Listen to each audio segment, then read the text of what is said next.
चौथा दिवस आहे आणि इथं बसलेले सर्व माझे मायबाप सर्व ज्ञानी आहे, गुणी आहे, आणि माझ्यापेक्षा वयोवृद्ध सुद्धा आहेत, तरी पण तुमची ऐकण्याची, कथा श्रवण करण्याची जो मन आहे फार सुंदर आहे. कारण तुम्हाला आई भेटल, बाप भेटल, शेतीवाडी भेटल, घरदार भेटल, पण भागवत कथा ही दुर्लभ आहे, दुर्लभ. कारण 7 दिवसाचा वेळ तुम्हाला बाहेर गावला जाऊन देता येणार, देता येईल का? म्हणून आपल्या गावात वाहत असलेली ही गंगा आहे आणि या गंगेमध्ये आपण पावन झालं पाहिजे. आणि तसाही पवित्र ते भूमी, पावन तो देश, तिथे हरीचे दास दर्शन घेते. आपला देशच असा आहे की आपल्या देशामध्येच हा भक्तिभावाचा कार्य चालते, बाकी देशात काही चालत नाही. थोडा आवाज दे बाबू. तर सुंदर असा सोहळा आहे आणि भाग्यवान हा आहे परिवार. आमचे सोनगुगला बाबा, आई आणि त्यांचे मधले बंधू, त्याप्रमाणे आमचे गुलाबरावजी शिक्षक, त्यांचा सुद्धा या कार्यामध्ये मुलाचा वाटा आहे. आणि आमच्या माझ्या दादांचे पुत्र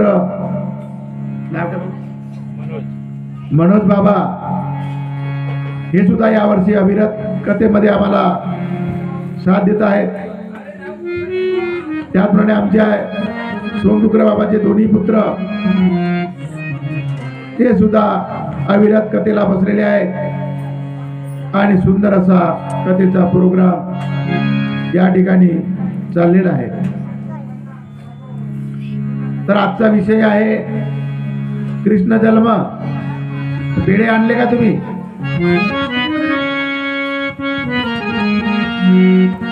पेढे आणले का? आजचा कृष्ण जन्म आहे.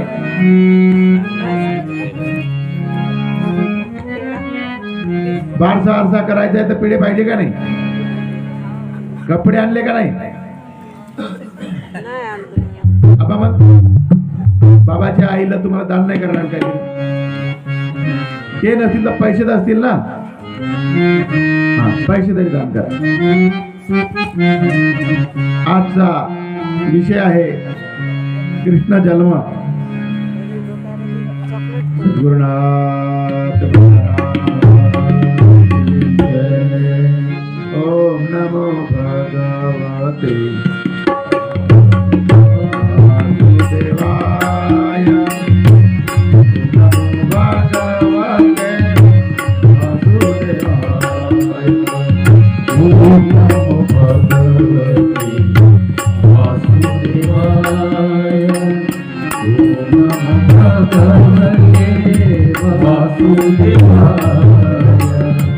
ओम नमो भगवते वासुदेवाय. ओम नमो भगवते वासुदेवाय. ओम नमो भगवते वासुदेवाय. ओम नमो भगवते वासुदेवाय. ओम नमो भगवते वासुदेवाय. ओम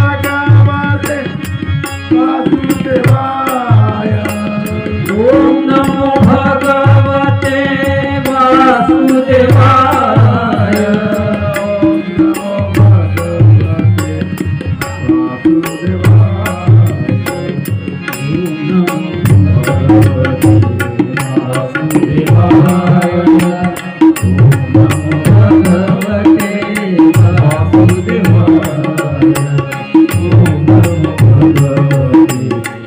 वासुदेवाय. ओम नमो भगवते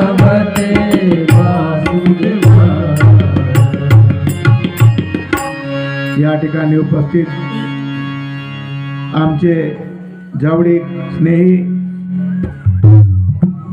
धर्मराव दादा बनसोड भागवतकार आणि त्यांचे भाऊसाहेब हिराजी महाराज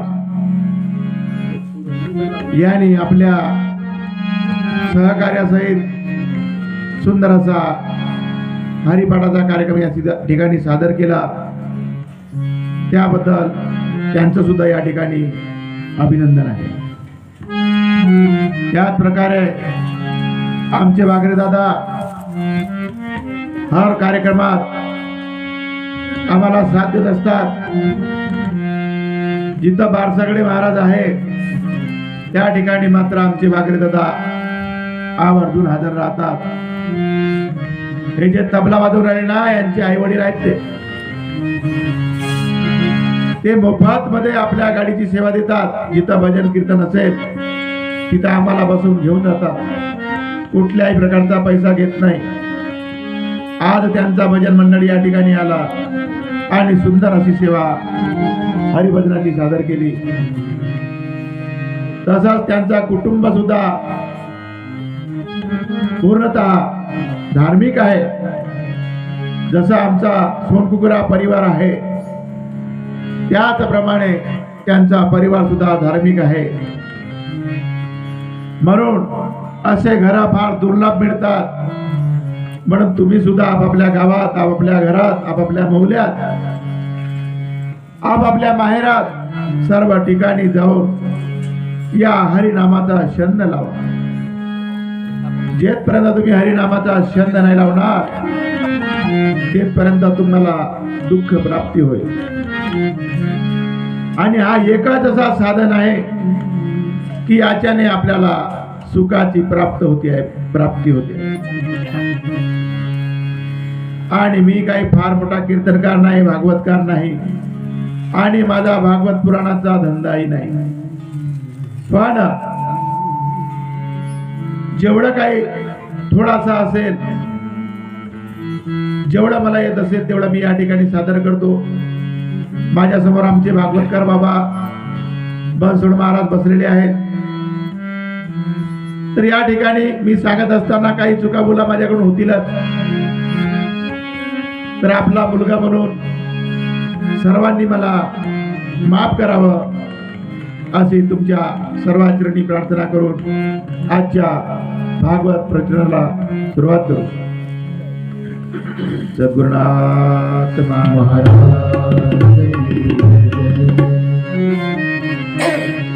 तर उग्रसेन राजा मथुरा नगरीचा राजा होता आणि त्याचा राज्य कारभारही फार सुंदर होता. पण अनायासे त्याच्या पोटी पुत्र जन्माला आला. त्याचा नाव आहे कंस मामा. टीव्ही मध्ये पाहत असाल ना, त्याचं नाव काय? कंस मामा. आणि हा कंस मामा इतका जादूगार निघाला, हा कंस मामा इतका बदमाश निघाला की तो बापालाही ऐकेना. पण मात्र त्याला एक देवकी नावाची बहीण होती. देवकी नावाची बहीण असल्यामुळे बहीण ही उपवार होती. रीतिरिवाजाने वासुदेवाशी देवकीचा लग्न ठरला. आणि लग्न तुम्ही हा माणसाचा आणि बाईचा समजू नका. लग्न हा भाव आणि भक्तीचा. अहो आपण भाव करता येतो म्हणजे भाव धरतो. नुसतं भाव धरल्याने भक्ती होईल का? भाव आणि भक्ती दोन्ही एक झाल्या पाहिजे. जसं नवरा आणि बायको, शेतातला काम असो, घरातला काम असो, पोरीचं लग्न असो, दोघे जण एकत्र येऊन मिळून एक मताने करता. तशाच प्रकारे भक्ती करत असताना भाव आणि भक्ती या दोन्ही एक झाल्या पाहिजे, तेव्हाच तुम्हाला हरिभक्ती प्राप्त होते. आणि हे हरिभक्ती प्राप्त करण्याकरता तुम्हाला काही पैसा लागते का? पैसा लागते का? हो नका त्याजू राणा मोरे मादा माल माड्या घरे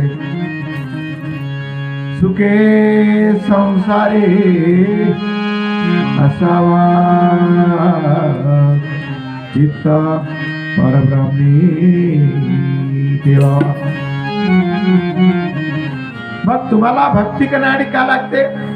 जप नको, तप नको, तीर्थ नको, यात्रा नको, काहीही नको. काय लागतं? भजो रे भया राम गोविंद, भजो रे भया राम गोविंद हरे, भजो रे भया राम गोविंद हरे.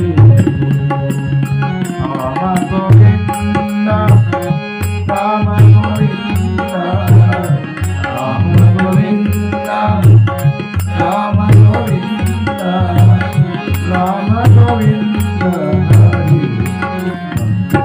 भया राम गोविंद हरे, भया राम गोविंद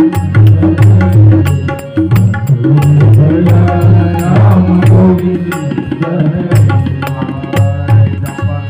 साधन वचु नहीं लागत, कुछ नहीं लागत, नहीं घटड़ी. भजो रे भया राम गोविंद हरे, भजो रे भया राम गोविंद हरे, भजो रे भया राम गोविंद हरे. भक्ती करण्यासाठी काही साधन लागते का? नाही. आणि साधन लागला असता तर ज्ञानदेव, तुकाराम, नामदेव महाराज, एकनाथ महाराज कोणीही भक्ती करू शकले. मग काय लागते? नित्याचे बडे तुका म्हणे फडे. आपल्याला फक्त काय लागते? निश्चय. मग तो निश्चय कसा पाहिजे? संत संगतीचा पाहिजे. निश्चय कसा पाहिजे? संत संगतीचा. आता आम्ही निश्चय कशाचा करतो? एखाद्या दोस्ताचा, मित्राचा, एखाद्या काकाचा, मामाचा, गावातील लोकांचा.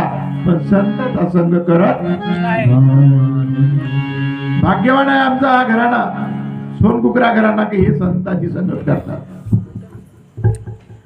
आणि 10-20 नाही 5-50 संत आले तरी ते जुमानत नाही, सेवा करतात ना. अशी सेवा ज्याच्या घरी असेल त्याला कुठल्याही प्रकारची काही कमी पडत. पण याच्यासाठी सांगलेलं आहे, भाग्य पाहिजे बहुता जन्मजन्मीचे सुकृत. कारण जेथपर्यंत तुम्ही काही तर भक्तीमध्ये असं सांगतात की पुनर्जन्म. आमचे बाबा मीनावाले बाबा कुठे जातात? बर्मा कुमारी मध्ये जातात. यांच्याकडे एवढा मोठा वाघ असताना हे अस्वलाकडे जातात. हो, वाघ शहाण आहे का अस्वल शहाण आहे? मग हे सांगतात पुनर्जन्माची कथा. विश्वास आहे का तुमचा पुनर्जन्म तुम्हाला होईल म्हणून? आणि याच जन्मात एवढा दुःख आहे, कष्ट आहे, तर पुन्हा दुसरा जन्म घेऊन तुम्ही का करणार? बरं, दुसरा जन्म घेतल्यानंतर काही साधू संत बनणार का? म्हणून तुकाराम महाराज म्हणतात, जन्म मरणा नाही रे पुन्हा, सत्य सत्य जाना तुका म्हणे. अरे ह्याच जन्म घेण्यासाठी तुम्ही त्या नारायणाला विनंती केली. कोणत्या बक्कळबाई, कोणत्या नारायणाला विनंती केली? कोणत्या? प्रस्तुती नारायण. कोणता नारायण? प्रस्तुती नारायणाला हात जोडले. देवा भगवंता नारायणा, अरे मी इथं त्रासलो रे आईच्या पोटात राहून, काही कर पण मला इथून बाहेर. गर्भपनों में किया करार, निकल गया बेईमान. पोटात असताना तो संकल्प करते, मी तुझा नाव विसरणार नाही. करार केला देवाची. गर्भपनों में किया करार, निकल गया बेईमान. आणि काही काही लोक तर जन्मल्यापासून तर मरेपर्यंत बेईमान असतात. याचा कारण कसता? अंदर त्याला शुद्ध सत्वगुण मिळत असते. आईच्या पोटात असताना त्याला कुठल्याही प्रकारची माया असते का? आणि बाहेर आल्याबरोबर तो का म्हणते? केव्हा केव्हा म्हणते, आणि तेव्हा त्याला ही माया नावाची वस्तू झोपते. आणि तो मोह मायेमध्ये भुलून जाते. तर काही काही लोकांना मरेपर्यंत त्या मायेतून मुक्त होता येत. आणि धनवाने कसे असतात? धनवृद्धा बलवृद्धा, धनवृद्धा बलवृद्धा आणि शक्तिवृद्धा वयवृद्धा. एखादा धनवान आहे, भरपूर धन त्याच्याकडे आहे, पण त्याच्या हातून एकही सत्कार्य घडला नसेल तर तो धनवान कामाचा आहे का? आहे का? हो, एखादी आजी आहे 80 वर्षाची झाली, पण तिला नाही संत दर्शन घडला, नाही तिच्या घरी संतांची पंगत झाली, नाही तिला संतांची भेट झाली. मग ती आजी 50-70 वर्षाची होऊन काही उपयोगाची झाली का? का केली? खाली झोपली ना पोरबार करून आपला संसार केला. एखादा बलाढ्य आहे, बलवान आहे,